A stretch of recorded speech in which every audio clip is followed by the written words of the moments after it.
উদাহৰণ চাংকলত যদি ফুটাখিনি নিদিয়াহেঁতেন মুৰংঘৰৰ চাংখন হৈ নুঠিলেহেঁতেন।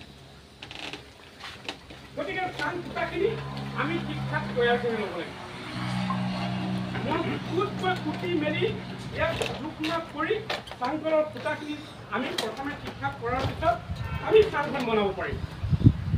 চাংখনক যদি আমি ধৰোঁ পঞ্চায়ত নিৰ্বাচন, চাংখনক বনাই নোলোৱা পৰ্যন্ত ওপৰৰ কেঞ্চি বা টিংপাত আমি ঠুকিব নোৱাৰোঁ। আমি যদি হিচাপ কৰোঁ MLA বিধায়ক নিৰ্বাচনটো, বিধানসভা নিৰ্বাচনটো আমাৰ কেঞ্চি আৰু টিংপাত বুলি।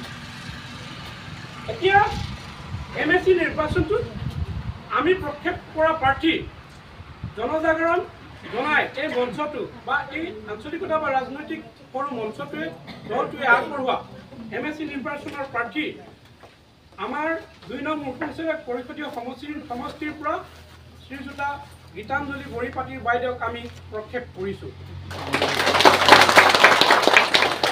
যদি আমি মুৰংঘৰটো পূৰ্ণাংগ কৰিব লাগে, এতিয়া চাংকলৰ ফুটাখিনিক আমি ঠিক প্ৰস্তাৱ আগবঢ়াইছোঁ।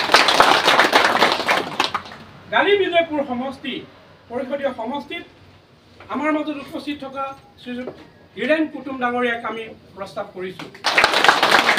ঠিক তেনেধৰণে আমাৰ কাৰ্যসূচী আগবাঢ়ি গৈ আছে। আমি দেৱিং ডেটাক অৱাং জোনাই টাকৰ টেলেম, তাৰপিছত আহিব পশ্চিম জনাৰ চমকম। আমি গোটেইকেইটা পৰিষদীয় সমষ্টিতে প্ৰাৰ্থী প্ৰক্ষেপৰ ইতিমধ্যে যোগদান কৰি আছোঁ আৰু নিশ্চিতভাৱে আমি প্ৰক্ষেপ কৰিম। আৰু আমি সমাগত সময়ত সভা সমিতি কৰি যি আমি গম পাইছোঁ যে শ্ৰদ্ধাৰ ৰাইজ মোহন পেগু ডাঙৰীয়াৰ যি শাসন, তেখেতৰ শাসনত অতিষ্ঠ হৈছে। তেখেতৰ নীতি নিয়মক ভাল নোপোৱা হৈছে, যাৰ কাৰণে জনজাগৰণ জনাই এই মঞ্চটোৰ সৰ্বাধিক আশা কৰিছে যে এইবাৰ পৰিষদীয় নিৰ্বাচনত গোটেইকেইটা সমষ্টিৰে জনজাগৰণ জনাই প্ৰক্ষেপ কৰা প্ৰাৰ্থীসকল জয়যুক্ত হৈ আহিব। আমি আশা কৰিছোঁ এই নিৰ্বাচনত আমাৰ কেমিকেলম পঞ্চায়তটোৱে সৰ্বাধিক ভোটেৰে তেখেতক ইয়াৰ পৰা জয়যুক্ত কৰাই পঠাব লাগিব।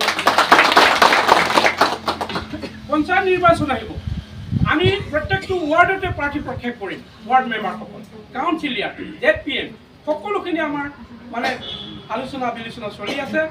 আমি পঞ্চায়ত নিৰ্বাচনৰ কাৰণে লাহে লাহে প্ৰস্তুতি আগবঢ়াম। আমি সকলোৰে সহযোগিতা কামনা কৰিছোঁ।